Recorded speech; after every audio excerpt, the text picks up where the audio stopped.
Bom dia a todos e a todas. Caríssimo João Dória, muito obrigado mais uma vez pela gentileza. Johnny, ministro Furlan, presidente Temer, uma satisfação revê-lo. O tema do nosso painel, como está exposto, é a nova era bancária. Mas eu sempre costumo dizer que o novo também vem acompanhado de uma história. E o setor bancário brasileiro tem uma bela história que pode ser sempre contada.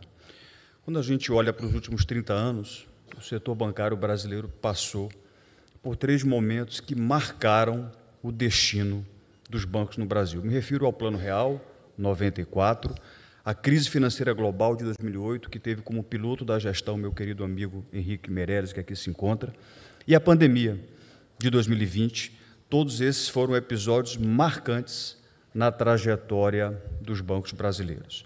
Na verdade, eu diria que foram momentos tormentosos e de grande criticidade, mas que, apesar de desafiadores, esses momentos foram chave para forjar e para testar o fortalecimento e a solidez do nosso setor bancário.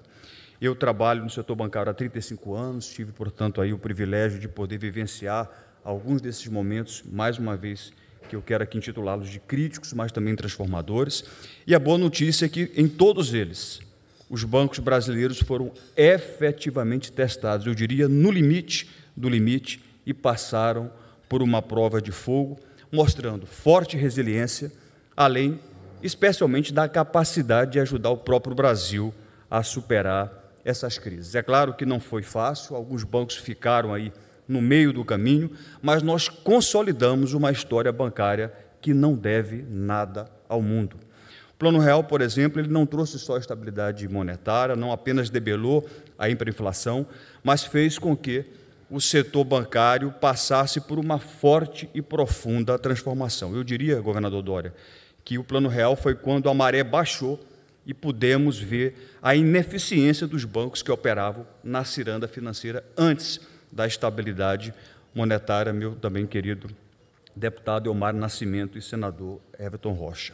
O Plano Real ele fez emergir um novo setor bancário, mais eficiente, mais transparente, mais sólido, um setor bancário que passou a ser capaz, senador Jucá, de alavancar a economia com mais crédito e mais serviços financeiros. Chego agora na crise de 2008, na crise financeira global, e aí quase o setor bancário brasileiro sofreu um arrastão global, especialmente com a quebra dos bancos nos Estados Unidos. Mas também aqui o setor bancário brasileiro se mostrou resiliente.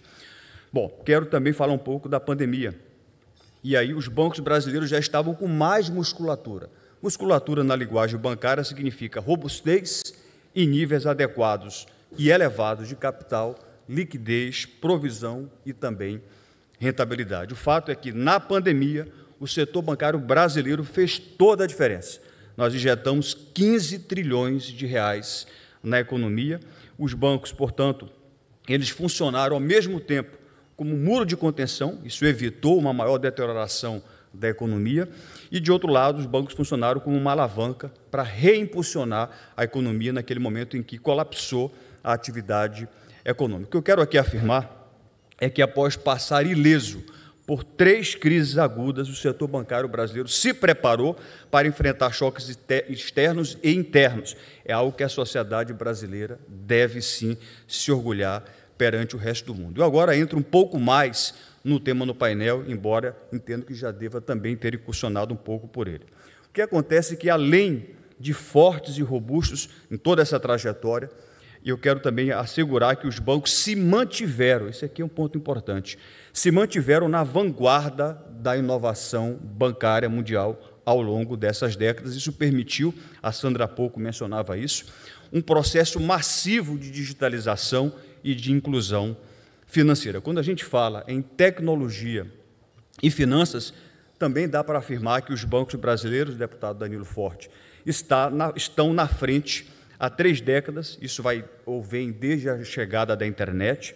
Isso é muito antes de surgirem as atuais fintechs. Aqui não vai nenhuma crítica, aliás, as fintechs têm sim contribuído bastante para a democratização do acesso ao mundo financeiro, mas olhando para a história da tecnologia bancária, os bancos brasileiros seguem pioneiros em inovação. Aliás, os nossos bancos eles são frequentemente citados em relatórios, em estudos internacionais, como benchmark, como exemplos de boas práticas, inclusive de segurança digital e de avanços tecnológicos nos negócios bancários.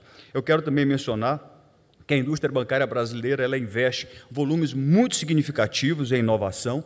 Nos últimos 10 anos, nós mais do que dobramos, presidente Temer, o orçamento em tecnologia. Vamos chegar agora em 24 algo em torno de 50 bilhões de reais, isso em áreas cruciais, como exploração de dados, segurança cibernética, experiência do cliente.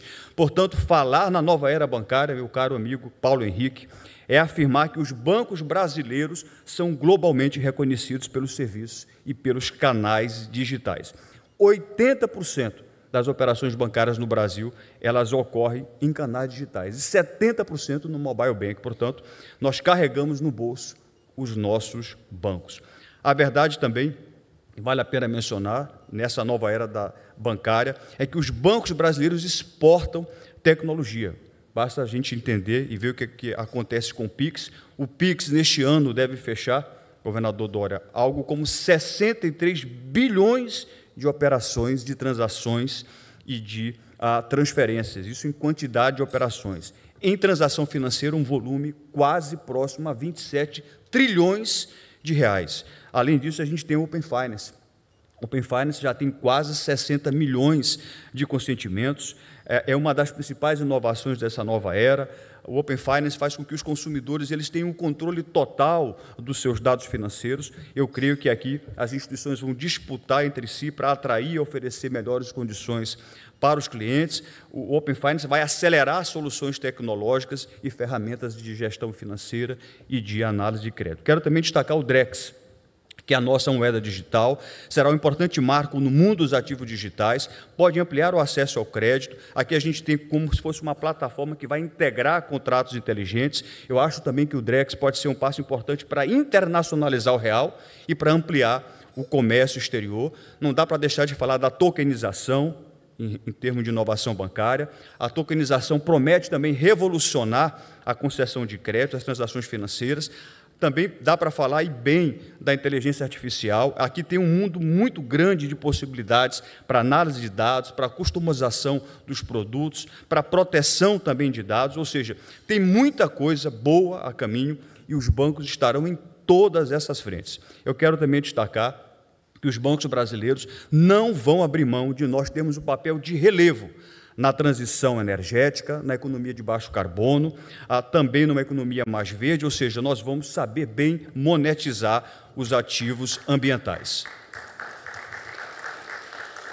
Eu quero ainda destacar que, quando a gente fala da era do setor bancário, dá para assegurar que os bancos brasileiros eles são transformacionais, eles são geracionais, nós estamos preparados, estamos prontos e podem confiar nessa afirmação. Isso porque os bancos não nasceram agora, nós não estamos na infância, não estamos na adolescência, tentando descobrir o mundo, nós temos uma história de vida, eu estou me referindo aos bancos brasileiros, não é depreciativo ter história, ter bases sólidas, ter presença física em todo o país e fazemos parte de gerações de brasileiros e também de milhões de pessoas e de empresas. O que eu quero aqui dizer é que o futuro dos bancos foi construído lá atrás e não é distante do presente. É o resultado que envolveu muito trabalho, não envolveu aventura, envolveu intensidade, não apenas circunstâncias, agimos com concretude e menos cores e menos marketing. Eu vou agora concluir falando um pouquinho do ambiente que a gente precisa para manter o setor bancário como ele é hoje no Brasil.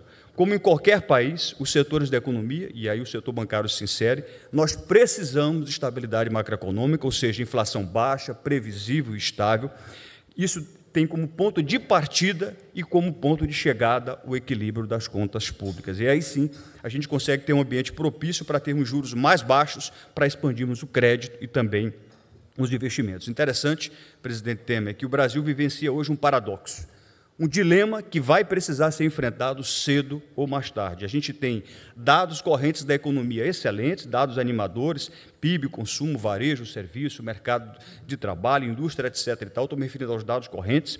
Mas, por outro lado, nós temos questões estruturais no campo das finanças públicas ainda não resolvidas, sem o que será muito difícil alcançarmos um crescimento econômico de longo prazo. Eu já vou concluir para dizer que qual é a realidade que nós estamos vivenciando? O que a realidade está nos mostrando? Há uma trajetória fiscal que não é sustentável. Aqui não é uma crítica ao governo, aqui é um problema de país. Eu tenho, inclusive, que a equipe econômica vem defendendo isso, de colocar mais despesas dentro das regras do arcabouço fiscal. Nós precisamos fazer mais cortes nos gastos obrigatórios.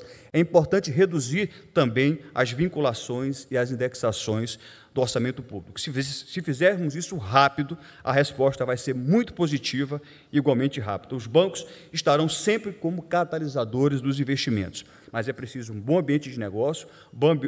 O bom ambiente de negócio depende de um ambiente macroeconômico estável e de um quadro fiscal também equilibrado. Enfim, existem formas corretas de crescimento duradouro. E a direção do Brasil está correta, mas nós precisamos imprimir um ritmo bem mais forte na contenção dos gastos públicos, e tempo é ouro. Muito obrigado.